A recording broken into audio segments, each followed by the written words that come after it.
Hi, Leslie. Hi, Dina. We're back at it again. So you have been on both sides of the hiring experience. You've experienced your first job hunting, and now you're in the position of hiring others. What is one thing you wish that you can share with our listeners that they knew before they sit down for their first big interview?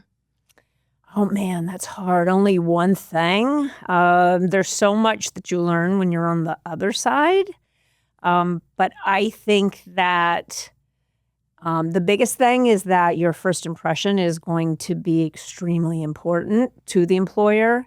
They're judging so many things, rightly or wrongly. So when you first come into contact with whomever is employing or interviewing you, and you may be going through a series of interviews, and maybe some of these start virtually, it doesn't matter. Every time you're speaking with someone, you should be, have energy and be, have manners and have proper etiquette and make sure that you're looking them in the eye. And if it's in person, shaking your hand if you can tell that's something that they want to do. And just showing your interest and your desire to be part of the organization, I think is huge because that sets the tone for whatever comes next. I mean, even if maybe you are a little bit lacking in some of the qualifications, if they like you from the beginning, they're going to work with that. If they don't, then it just becomes another, well, they didn't have this either. So, I just think that that's hugely important to start off like that. Thank you, Leslie. Your insights really helped us prepare for our part 2 of our conversation with Karlisha and Bithja. So last episode, we tackled the job search and resume basics. Today, we're going to go straight into the interview phase, what employers really want, how to pitch yourself with confidence, and how to know if the job is right for you.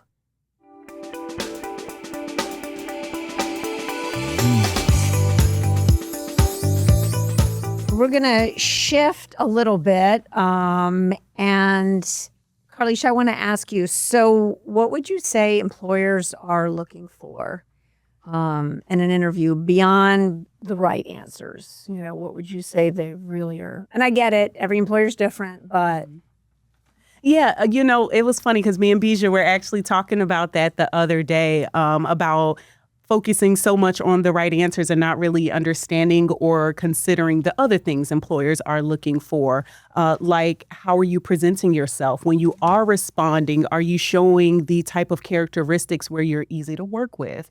Like, do you have the personality that is team-oriented or is self-driven? Are you professional? Are you able to speak clearly, and are you able to speak confidently about who you are, what you do, and how you can offer your skills to this organization? All those things are kind of unspoken things that employers are really leaning into to see, can you do the job? Can you work with us in our company and fit in with our culture and our teams? And are you the best candidate for the role? And that goes a little bit beyond just answering the questions the right way. I think that's 100% true. I'm trying to not have on my employer hat. No, that's a good perspective. Right. We need it for this conversation. When you guys are answering these questions, I'm filtering it through, and not just myself, but the other people, that interview with me. And I think that 100% all of that is true. Making a good impression, making a good first impression is huge, because if you make a bad first impression, that is so hard to undo. And when I say that, I mean, it's just, again, I guess it sounds like, manners, and I don't necessarily mean that, but I mean, you walk out and you say, I'm saying, hi, are you whatever? Like, stand up, reach out your hand. I mean, older generation is really big on that. I don't necessarily care about a handshake, but I know you have to also be gauging that, who are you interviewing with? If you're interviewing with a younger person, they may have a whole different vibe and be looking at it a different way. And an older person is probably looking for that old-fashioned, shake your hand and look you in the eye. But if nothing else, you should be engaging and, hi, I'm Leslie. Thank you so much for taking the time. Right off the bat, you're already like, check. And you're just a little bit more receptive, I think, to, everything else that's going to come in through the interview. And people are nervous, it's human nature, but I think that it's just one of those other little things that employers are looking for. And it goes along with that whole culture thing. Are you looking for the person to fit in? I think this is something that I've talked a lot about with Karlisha. And I think what you're talking about, if I'm not mistaken, is just the etiquette.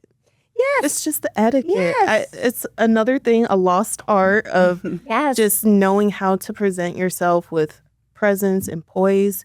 And that's something that with the younger generation is a little lost and needs to be taught and relearned. Yeah. And I always like to add that your interview starts well before your first question. So you are already being assessed by the employer on your timeliness. Did you come to the interview early? Right. Did you make eye contact when you spoke? Did you shake their hand? Are you dressed, professionally? Did you say thank you for taking the time to interview me? So all those little things matter to the employer. They're looking at that because that's what stands out when you're interviewing 10 people in a day and they're coming in baggy jeans, or maybe they're like late with no call or any explanation for why you're late. Just walk in and I'm here. That all of that matters. So those are the ways you stand out. Those are the ways that you really show the employer that you're serious about this and you really want this opportunity. I love that. I have a really important question. I think that's something that everybody's asked at every interview. It's that dreaded, but also a wonderful opportunity to tell the employer about yourself. How do you answer that question successfully? How do you answer it in a way that makes you stand out? Yes, that is a really good question. I think immediately people like to rattle off their resume to the employer like they didn't read your resume already. So how I like to coach it is use it as an opportunity to show or tell employers things about yourself that you can't read off of your resume. So your values. How do your values and the experience, this is where you can pull a little bit of and pieces of your experience into the conversation when you're talking about your values, how it aligned in previous experiences and how it aligns in this current role that you're applying for and why you're there today. I think that's a great way of strategically telling someone about yourself. Do you have anything to add, Karlisha? No. I think you hit it on the head. Being able to really help the employer see who you are as a person. Because like I said earlier, they're looking to see if you're able to work with the team, if you have the personality to connect with people, if you have some of those skills that they're requesting for the position or looking for as a part of being in their team. How is your personality? How is your experiences being reflected in being able to say, here's who I am, here's why I'm the best for this role. So, being able to hit it on the head with the values, tying it into your experience, those are the key points. That is a great point because, you can definitely get lost in that because if an employer asks you about yourself, there are so many things you can say, but it is very strategic to pinpoint your values and then your experience. And talking about experience, how do you even answer that question if you feel like you're not fully qualified for the position? Good question. I always like to tell people that there are going to be some aspects, some skills, some things required in roles that maybe you don't have all of the experience in. Mm-hmm. But it's always good to communicate to an employer how you're actively working to achieve those things or how you're actively working to acquire a skill set. For example, I can say for myself as a job seeker before, I was looking at a position and the employer said, I need you to know this type of software, have experience with it. And I'm like, okay, I've never experienced this. But I went on YouTube before the interview and I started watching introductory videos. I started reading up about the software, working through the demo to click around. So by the time the interview came, I was like, well, while I don't have extensive experience in this software, I do understand that it provides this, and I'm actively working on Great. learning these skills to be able to master this software, and I will continue to carry that into my role. So being intentional and showing the employer that, no, she doesn't have it all, but she's a go-getter. She's a self-starter. She's going to learn, and she's exploring this software enough to speak to it, and we can train her on the technical ways we use it. I always think that's super important. Wow, that is Impressive. that is very that is very impressive. It really shows how you're like proactive in the sense where you are actively seeking to learn. Like, note again. And that's like a one-off, right? Yeah. Sometimes it's a little bit more technical or specific depending on the industry, but just understanding and communicating to the employer that I do have these skills that I think will help me with obtaining the additional skills needed to do this particular type of work or this thing that you're asking for. I don't have it now, but I'm willing to do the work to get it Right. so that I can do the job. I think what that shows that's so important is that you think outside the box. Like, you are not somebody who is going to come to a job and they're going to say, I need this task done. And you're going to literally do that task and then come back and say, now what else can I do? Instead, you're going to do that task and then you're going to think 3 steps ahead. Okay, but the end game is to be doing this. So I'm going to do whatever's necessary to get there. Like, it's forward thinking. Yeah.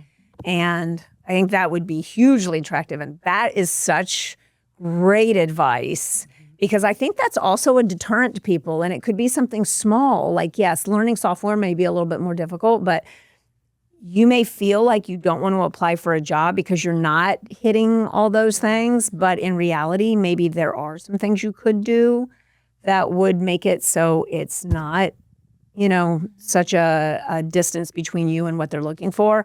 And that leads me to my next question, Karlisha. When you were talking earlier about, that it needs to be a good fit, and that you fit in, what would you advise? How do you know that that person is a good fit, and what would that look like? And, for somebody who's looking for a job, maybe also in trying to determine themselves, is this a good fit?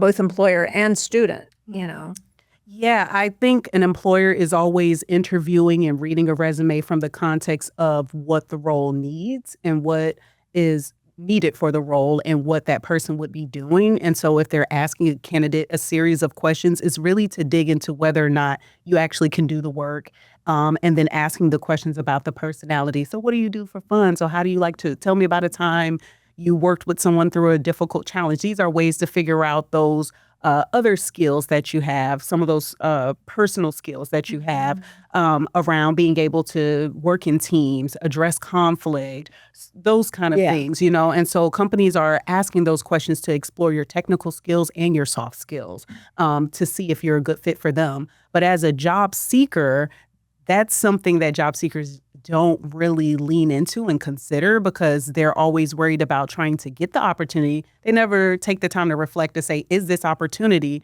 really what I want? Is it in alignment with my career path and interests and values, right? So are you doing research on the company? Did you read their mission statement? Did you read their vision statement? I mean, if you're not going on a company's website to at least read about them, to see what they're about, what they stand for, you're missing out on the opportunity to really see if this role, if this company is going to be a fit for you.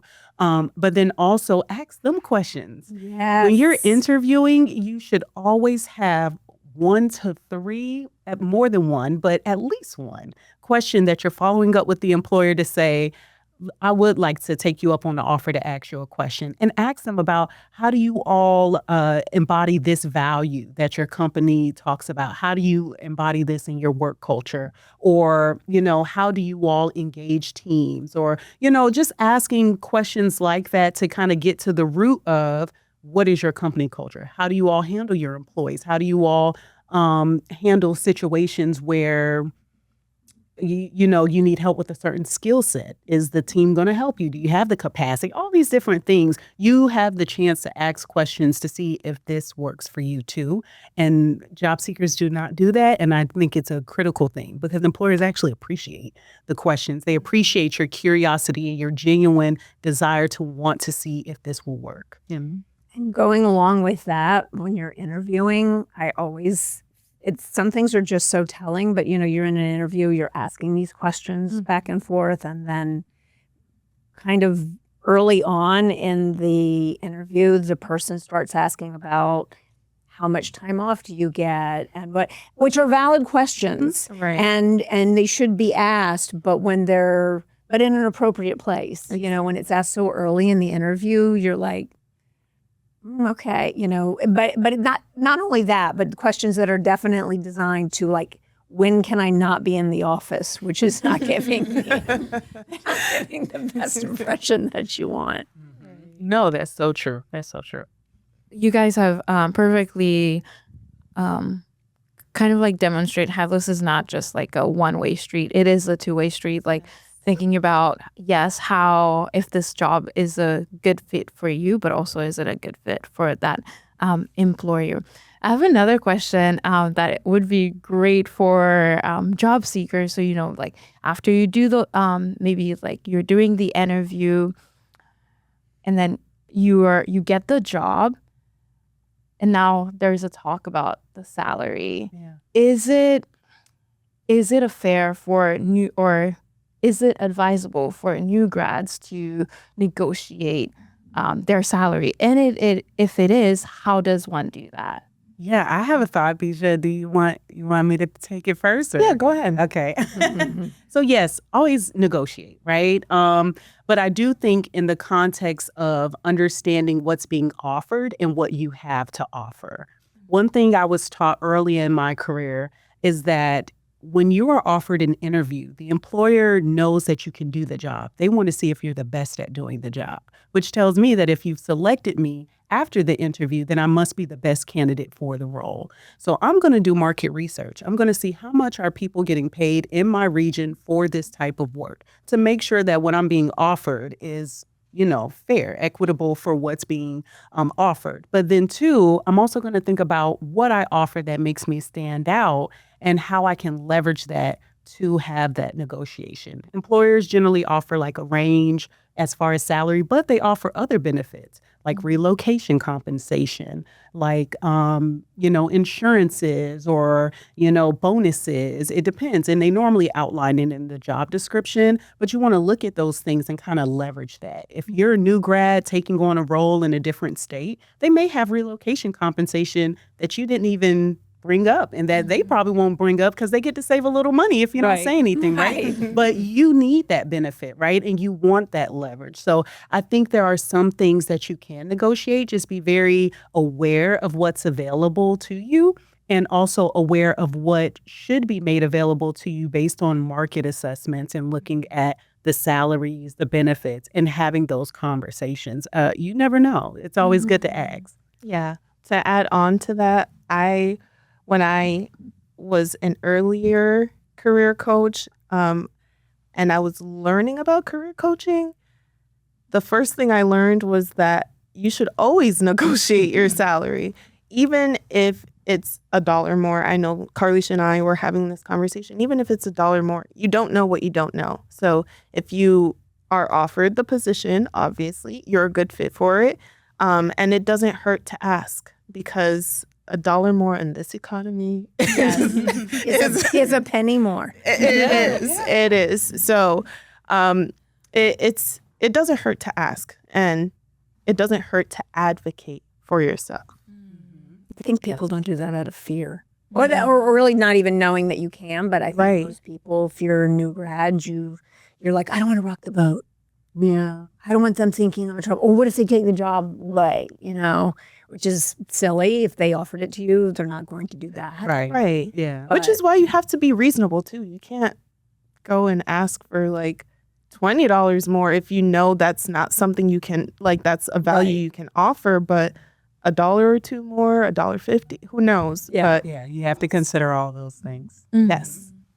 I think like the way you guys framed it very perfectly, like doing your research, being knowledgeable about like the market right now, and how much you should be compensated, and applying that to your own skill and what you offer, like even like it can make you more confident. Yeah. Definitely Negotiating. consider it in the context of your experience, though, in your education. Like, Yeah. you don't want to ask for the $100,000 end of the range if you know you just graduated and have 1 year of experience. So definitely research, but be reasonable. Right. Yes. Right. Yes. Research and be reasonable with I your like that. skills. Too harsh. Yeah. Oh, maybe we'll trademark that. So quickly, Bithja, how would you advise somebody in dealing with rejection? I think that you just have you just have to be prepared for it. It's a job searching process. You're going to get your no's, but the advice I would offer is use those no's as redirection. You're going to find something eventually, and a no for one person could be a yes for another. So don't give up. Don't give up. So reassuring. I give up. I love I love it. I love it. it. That's so good. Well, I think we have just time for one more question. If you could give every graduating senior one piece of advice, what would it be?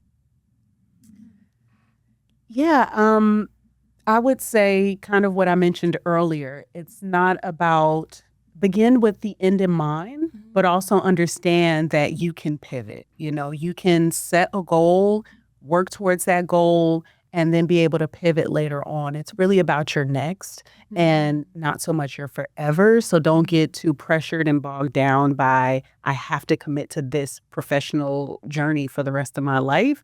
Just understand it is a journey with ebbs and flows. You may deviate, you may come back around, but it'll lead you ultimately to where you want to be and need to be. beautiful. And for me, to add on to what Karlisha said, so take that advice and be intentional, be intentional about the skills that you're acquiring, the experiences and opportunities that you're taking up, the relationship and connections. Be intentional about cultivating those experiences and skills and relationships, because you never know where those things can take you as well. I think great advice from both. Right. And I know you did not ask me, Leslie. One thing I would say, you are a graduating senior. Use your resources. This is your last chance to use your school campus resource. So like use the career center at your school to best prepare for that next step, whatever it is. Well, that's true. I think there's so many resources available to you. That's a free one. You've been paying for that with your tuition for 4 years. Yeah. Why you wouldn't go to them and ask for help, is crazy. So I think that's a great last piece of advice. Right. Thank you both so much for joining us today. This was wonderful. This is such helpful information, such true life information that everyone can use, whether you're a graduating senior or you've been in a job for 5 years. It doesn't matter. This information is helpful for everybody. And I know that our listeners are really going to enjoy this. So thank you both. Yes, thanks for having us. Thank you. Thank you. Thank you for listening to College Compass by experts at scholarship.org. We will be back in 2 weeks with a new episode. In the meantime, we would love to hear from you. What did you think about the advice that Bithja and Karlisha shared? And more importantly, what questions are you wrestling with in your own college journey right now? Please send us your questions, topic ideas. Let's figure this out together. You can learn more or reach out anytime at scholarship.org/podcast. And if you enjoyed this episode, which I'm sure you did, be sure to subscribe, rate, review, or share it with others who may benefit from the advice. New episodes drop every other Tuesday on Apple Podcasts, Spotify, YouTube, or wherever you listen. You can also find us on social media on Instagram and LinkedIn at George Snow Scholarship Fund, and on Facebook, TikTok, and X at Snow Scholarship. We'll see you next time.